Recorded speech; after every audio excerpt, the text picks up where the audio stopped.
Hey, gang.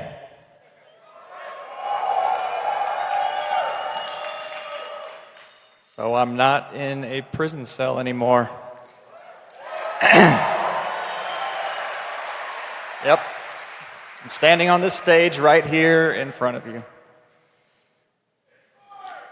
On this exact day, May 29th, exactly 1 decade ago, I was standing in a courtroom in front of a judge. On that day, that judge gave me 2 life sentences plus 40 years without parole. I was just 31 years old. If she and all the others behind my prosecution had their way, I would have grown old and eventually died, still in prison. Instead, I'm here with you.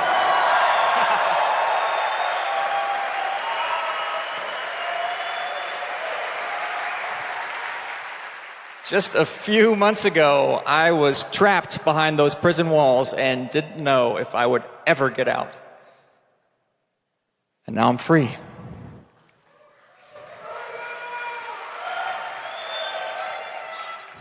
I'm free, and it's because of you. You made this moment possible. Can you feel that? Let that sink in. You did this. Thank you. Thank you, thank you, thank you. And you're not alone. You are part of something much bigger. This is bigger than Bitcoin. This is bigger than crypto. Freeing me took many, many people from all walks of life coming together and saying, this is not right. It took many people just like you saying, we care about freedom. And keeping somebody like Ross in a cage until he dies is a threat to freedom itself.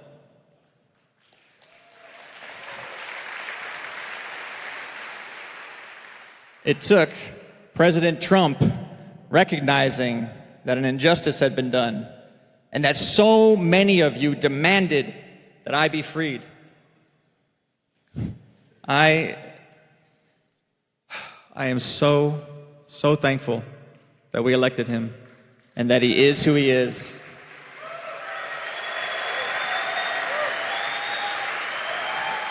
Yep. He's a man who does what he says he'll do. He said he would free me, and he did. Period. He's a man of integrity. So a few years ago, when I was still in prison, trapped and desperate, I spoke to you at this conference through the prison phone. By show of hands, how many of you have heard the speech I gave at Bitcoin 2021? Okay, probably about 20% of you. In that speech, I wanted you to understand what it means to lose your freedom. I wished I had known before I created Silk Road, before I risked my freedom. So those lessons that I had to learn the hard way, I wanted to give to you. I lost even more of my freedom because of that speech. The prison threw me in the hole over it for a while. And when they let me out, they put me under heavy surveillance for years, all the way up to the point that President Trump pardoned me. But you know what? I'm glad I did it. I am.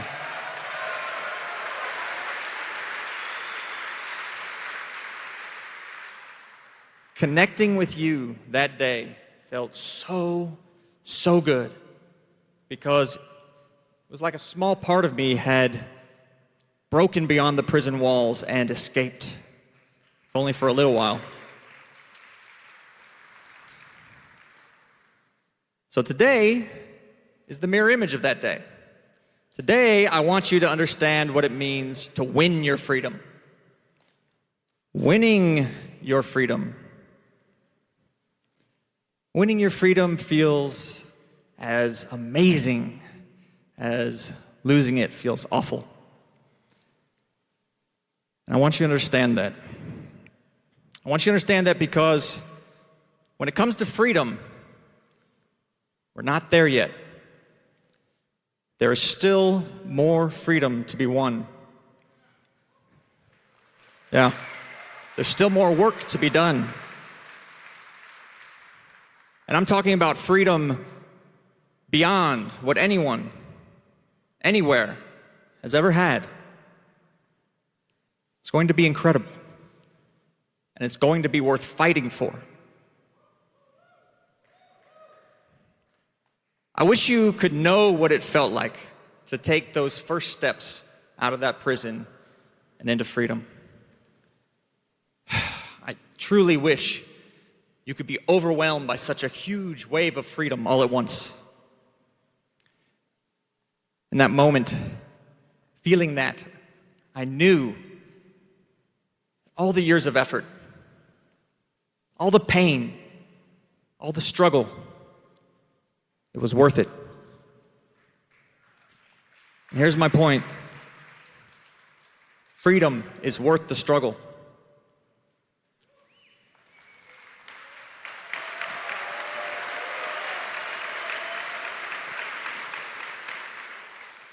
Now, if you can believe it, I actually got used to being in prison. After so many years, it just became normal. In order to keep my head and stay strong, I had to accept what had happened to me and where I was. I couldn't fight it every moment of every day. But there's a danger in that. The danger of complacency. I found that we can lose the desire for freedom. We can get used to our chains. We can forget that they're even there. David Bailey put it in perspective for me when we were talking about me coming to speak at this conference. He said, Ross, you took Bitcoin from 0 to 1. And while you were in prison, we, the community, all of you, we took it from 1 to 10. But we still need to go from 10 to 100. He's right. I mean, look at the last 14 years and what a wild ride it's been. When I launched Silk Road, buying a whole Bitcoin would set you back less than $1. Pocket change. Can you imagine that? Now they're worth over $100,000 each.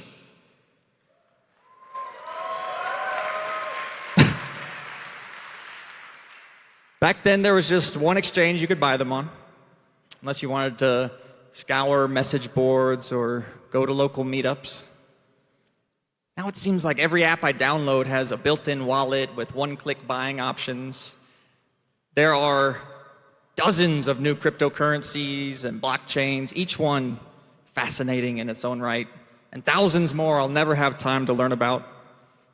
There's DeFi and Web3, and now there's AI to help me navigate it all. It's nuts. I effectively went into a time capsule in 2013, and now I'm coming out like Rip Van Winkle. I mean, just a few months ago, when I walked out of prison, I'd never seen a drone.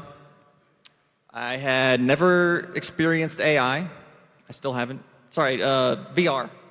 The headsets, yeah, haven't done that yet. I had never chatted with AI. It's all hitting me at once. The freedom, the new technology, the fact that I have a future again.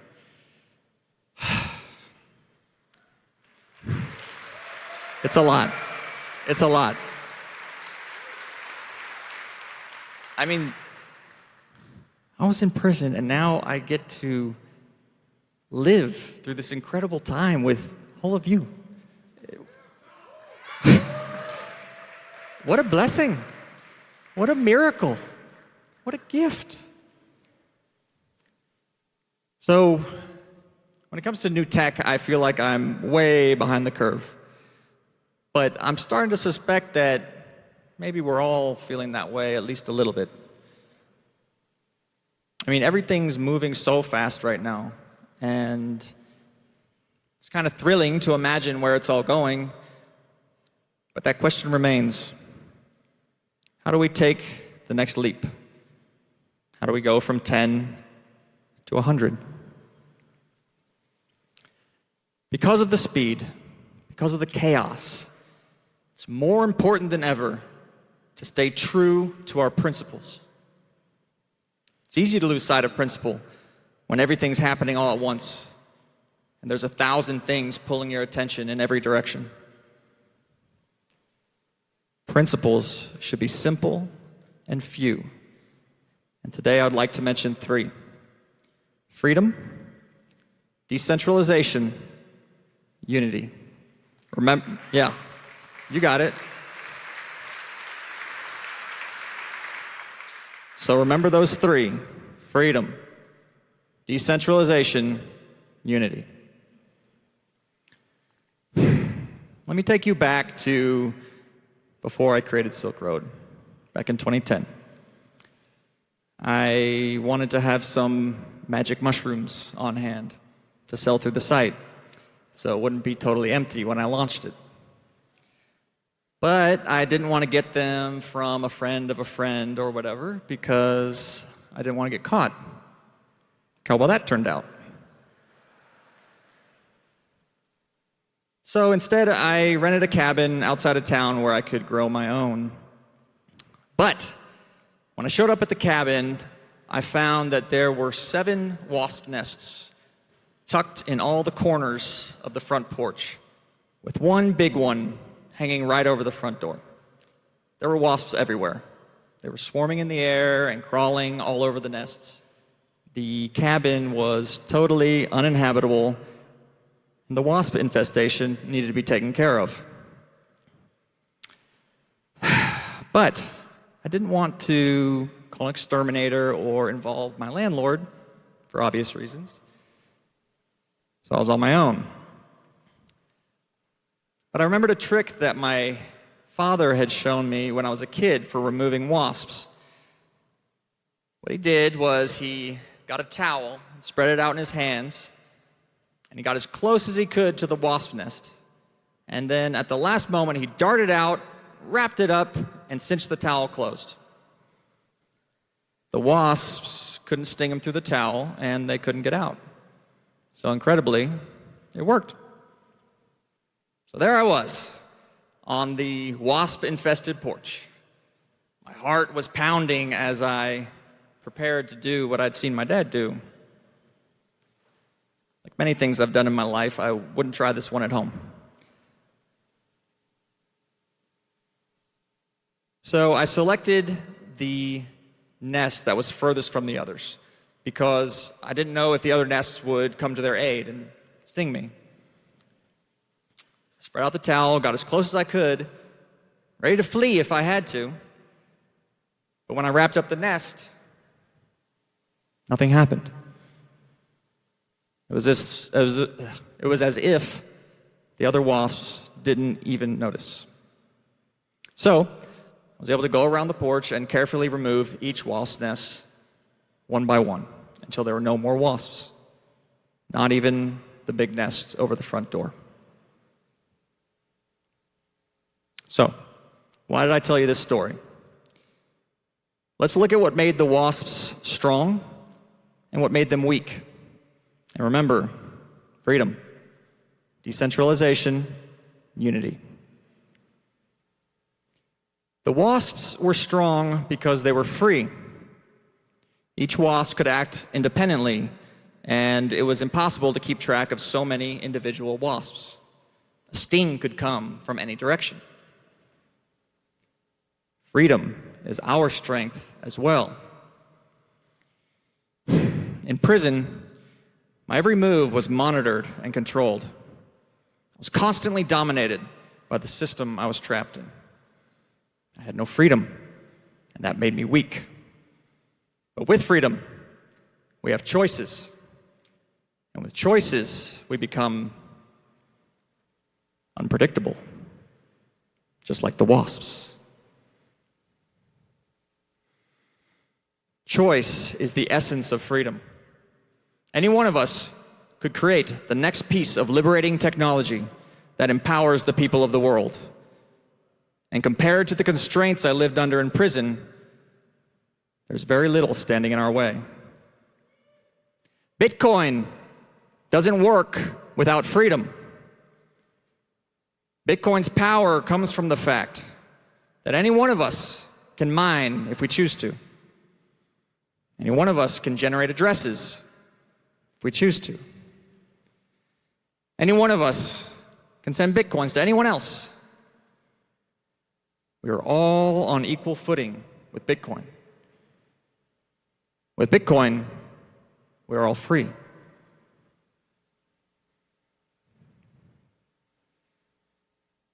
Losing so much of my freedom really helped me understand what it is and why it's so important. There were times when I had lost so much freedom, I couldn't even choose what position to hold my body in because I was cuffed and shackled so tightly. In those moments, I understood that freedom is not a binary switch that is either off or on. Being outside a prison's walls does not automatically mean you are free. And being within them doesn't mean you're not. Because even in those moments, I had choices. I could choose to resist, or I could choose to accept. I could have a peaceful attitude or a belligerent attitude. I could let the people taking my freedom get to me. Or I could find joy deep down inside where they couldn't touch it. In those moments,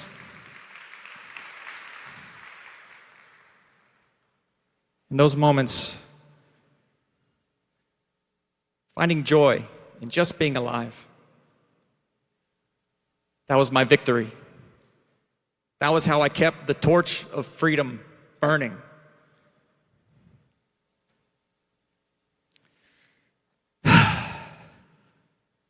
Next, the wasps were strong because they were decentralized.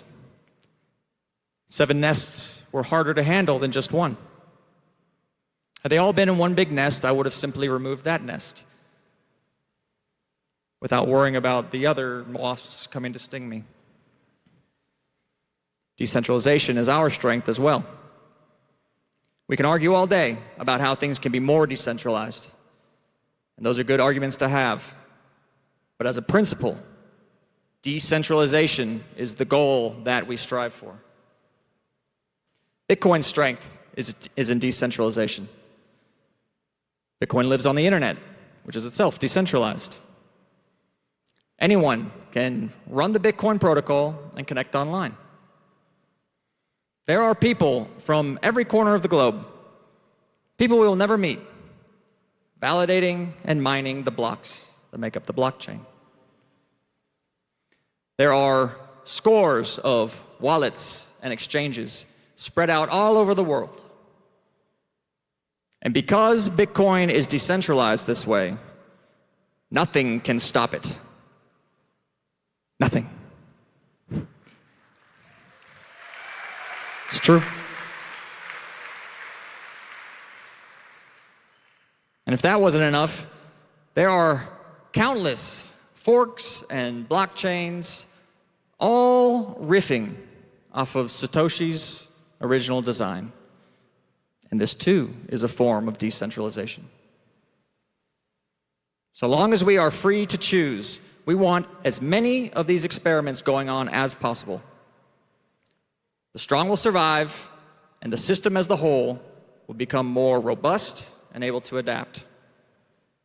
With decentralization, there is no single point of failure. That's a lesson I learned the hard way with Silk Road. But despite their strengths, despite being free and decentralized, the WASPs were weak because they lacked unity. Any one of those WASPs was free to come sting me, but none of them did. They were decentralized, so they had the opportunity, but none of them took it. Had a single WASP dared to come sting me when I reached for that first nest, I would have fled. Those things really hurt.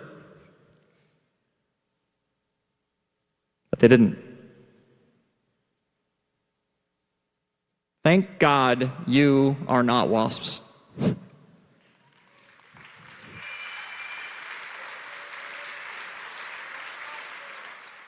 I was put in prison for life, I was isolated and weak. I was stripped of everything, had nothing to give anyone. But you didn't abandon me. You didn't forget me. You wrote me letters. You raised money for my defense. When I was silenced, you spoke up against the slander and the smears. And in the end, when I didn't know if I would ever get out from behind those thick iron bars, you even got President Trump to see that Bitcoin is the future. Yeah, you did that.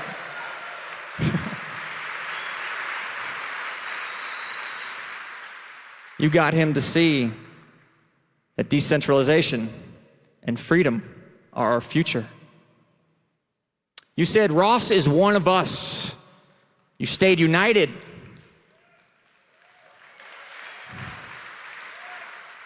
You said, we want Ross out here with us. You said, free Ross. You did this.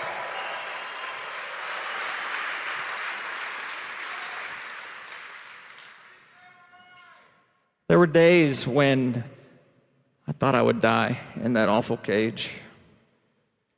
But somehow, that spark of an idea that was Bitcoin back in the early days, that idea I risked and lost my freedom for, it grew into a movement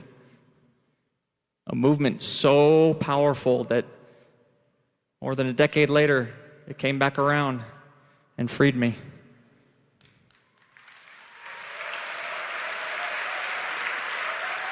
It's just incredible.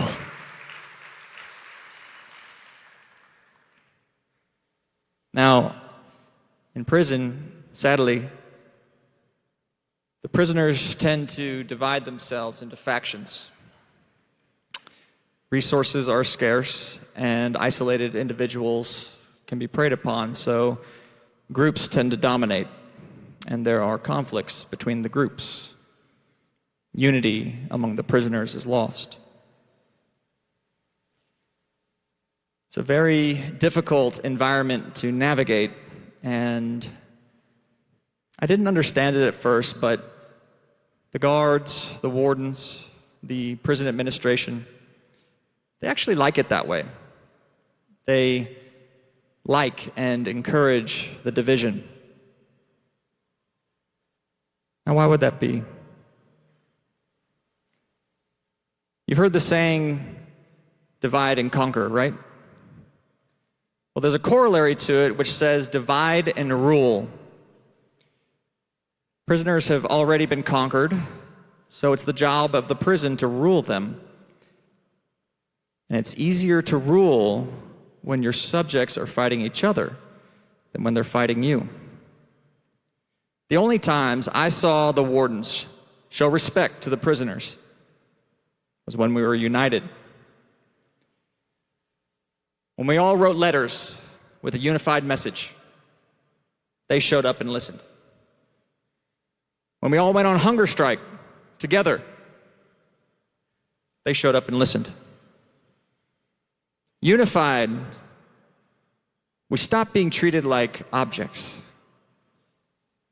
and started being treated like men, like equals. Unified, we were able to stand together and demand the respect that we deserve. So, how does this apply to us? We can argue all day, but please never see each other as enemies.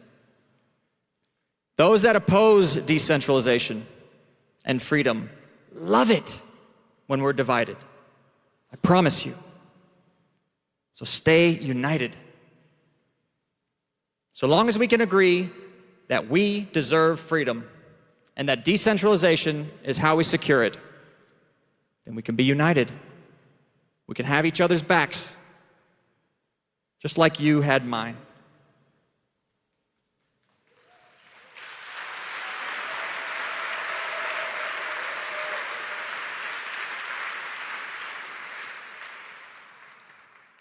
Freedom, decentralization, unity.